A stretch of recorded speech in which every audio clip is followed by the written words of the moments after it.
क्या भारत की जो दशकों पुरानी विदेश नीति रही है वो चुपचाप बदल रही है? एक सोर्स वीडियो तो यही दावा कर रहा है। उसका कहना है कि हिंद महासागर में हाल ही में एक ऐसी घटना हुई है जो इस बहुत बड़े और कह सकते हैं खतरनाक बदलाव का सबूत है।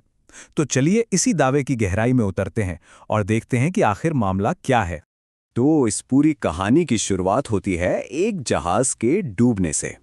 हुआ ये कि 4 मार्च को श्रीलंका के पास हिंद महासागर में एक ईरानी युद्धपोत नाम था आइरिस डेना, उसे डुबो दिया गया। अब देखिए सबसे चौंकाने वाली बात क्या है। यही जहाज ठीक 2 हफ्ते पहले भारत के साथ एक जॉइंट नेवल एक्सरसाइज में हिस्सा ले रहा था। और ये सिर्फ एक जहाज का डूबना नहीं था। सोर्स के मुताबिक इस हमले में 87 ईरानी सैनिकों की जान चली गई। मतलब ये एक बहुत बड़ी मानवीय त्रासदी भी थी। अब जरा इस घटना का पूरा टाइमलाइन देखिए, ये और भी चौंकाने वाला है। 17 फरवरी भारत ने मिलन 2026 नाम की एक्सरसाइज के लिए इसी जहाज का स्वागत किया और फिर ठीक 15 दिन बाद 4 मार्च को सोर्स के हिसाब से एक अमेरिकी पनडुब्बी ने इसे डुबो दिया। नतीजा 87 नाविकों की मौत हो गई और 32 को श्रीलंकाई नेवी ने रेस्क्यू किया। लेकिन बात यहीं खत्म नहीं होती। इस घटना से भी ज्यादा चौंकाने वाली बात जो सोर्स दावा करता है वो ये है कि भारत ने इस पूरे मामले पर पूरी तरह से चुप्पी साध ली। सोर्स का दावा है कि जब मदद के लिए डिस्ट्रेस कॉल भेजी गई तो भारत का ऑफिशियल रिस्पांस था, ये हमारा मामला नहीं है। मतलब सोर्स के मुताबिक उस संकट की कॉल को नजरअंदाज कर दिया गया। और सिर्फ इतना ही नहीं, सोर्स ये भी बताता है कि भारत में जो ईरान के राजदूत हैं उन्होंने कथित तौर पर कहा कि भारत ने ईरान को एक मैसेज तक नहीं भेजा, कोई कम्युनिकेशन, कोई बातचीत हुई ही नहीं। और यहीं पर वो बड़ा विरोधाभास सामने आता है जिसकी तरफ सोर्स इशारा कर रहा है।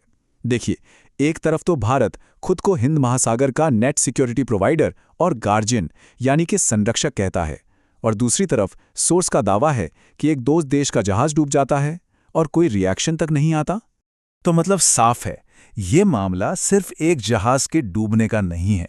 सोर्स का तर्क है कि ये घटना असल में भारत की फॉरेन पॉलिसी में एक बहुत बहुत बड़े बदलाव की तरफ इशारा कर रही है। सोर्स यहाँ पर अतीत और आज के बीच एक बहुत बड़ा फर्क दिखाता है। याद कीजिए, इंदिरा गांधी ने अपने सहयोगी सोवियत संघ तक की निंदा की थी। अटल बिहारी वाजपेयी ने इराक युद्ध का खुलकर विरोध किया। मनमोहन सिंह ने भी लीबिया में दखलंदाजी की आलोचना की। लेकिन अब सोर्स का आरोप है कि भारत अपनी स्ट्रैटेजिक ऑटोनॉमी, मतलब जो अपने फैसले खुद लेने की आज़ादी है, उसे खो चुका है और उसने चुप्पी साध ली है। इसी बात को एक हेडलाइन में कुछ इस तरह कहा गया जैसा कि सोर्स में बताया गया है। ईरान पर मोदी की चुप्पी ने मध्य पूर्व में भारत की आवाज खो दी। तो सवाल ये उठता है कि इस जियोपॉलिटिक्स का, इस बड़ी बड़ी बातों का आम लोगों की जिंदगी पर, उनकी जेब पर क्या असर पड़ सकता है। चलिए तेल संकट के खतरे को समझते हैं।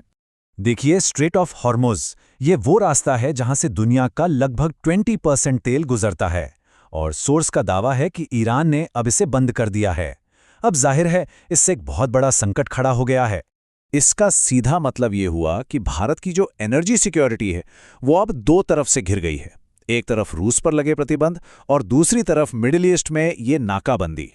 और इसी बीच सोर्स एक बहुत ही पावरफुल बयान सामने रखता है जो कि एक अमेरिकी अधिकारी का बताया जा रहा है। बयान है, हमने उन्हें रूसी तेल स्वीकार करने की अनुमति दी है। सोर्स इस अनुमति शब्द का इस्तेमाल ये तर्क देने के लिए करता है कि किसी देश से व्यापार करने के लिए परमिशन की जरूरत पड़ना कहीं ना कहीं भारत की संप्रभुता को कमजोर करता है। और इन सबका जमीनी असर, सीधा असर, एलपीजी सिलेंडर की कीमतों में 60 रुपए की बढ़ोतरी। तो सबसे बड़ा सवाल तो यही है कि आखिर भारत ऐसा करेगा क्यों? सोर्स इसके पीछे कुछ काफी विवादास्पद राजनीतिक कारणों की तरफ इशारा करता है। आखिर ये चुप्पी क्यों? सोर्स का सीधा आरोप है कि इसके पीछे एक राजनीतिक सौदेबाजी है। सोर्स एक विपक्षी नेता का हवाला देते हुए एक बहुत सीधा और गंभीर आरोप लगाता है। उनका कहना है कि हमारे प्रधानमंत्री सिर्फ एक व्यक्ति के लिए काम करते हैं, अडानी। डील की शर्तें ट्रंप तय करेंगे और मोदी वही करेंगे जो ट्रंप चाहते हैं। अब जरा इसकी तुलना स्पेन से कीजिए। स्पेन अमेरिका का एक फॉर्मल सहयोगी है, नाटो का मेंबर है। इसके बावजूद स्पेन ने अमेरिका को अपने मिलिट्री बेस इस्तेमाल करने से साफ मना कर दिया। तो सोर्स यही सवाल उठाता है कि जो काम स्पेन ने किया वैसा स्टैंड भारत क्यों नहीं ले पाया। तो इस पूरे विश्लेषण को हम एक सवाल के साथ खत्म करते हैं, एक ऐसा सवाल जो इस सोर्स वीडियो की पूरी थीम को अपने अंदर समेट लेता है कि जिस दुनिया में गठबंधन इतनी तेजी से बदल रहे हैं, उस दुनिया में चुप रहने की आखिर कीमत क्या होती है।